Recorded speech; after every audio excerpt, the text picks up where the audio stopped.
Olá galera, estamos aqui mais uma vez, o Alisson Ferreira e Lucas Rezende, para brincar um pouquinho com vocês. Então vamos na nova onda do gordinho gostoso e do magrinho gostoso, né? Magrinho. Tem que ser gordinho, e tome nós, vamos lá.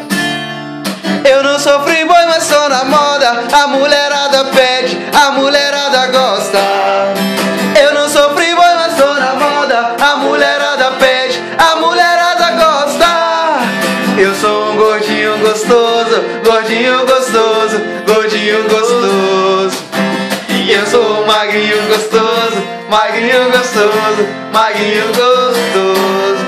E eu não sou free-boy, mas sou na moda, a mulherada pede, a mulherada gosta.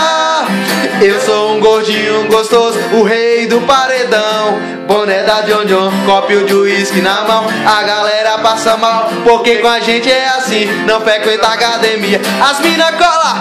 Eu não sou free-boy, mas sou na moda, a mulherada pede, a mulherada gosta. E eu não sou free-boy, mas sou na moda, a mulherada pede, a mulherada gosta.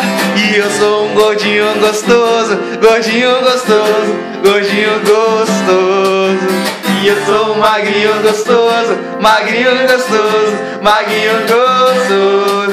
E eu não sou free-boy, mas sou na moda, a mulherada pede, a mulherada gosta. E eu não sou free-boy, mas sou na moda, a mulherada pede, a mulherada gosta. Tá comprovado, hein? O gordinho tem que ser gostoso. Não, magrinho.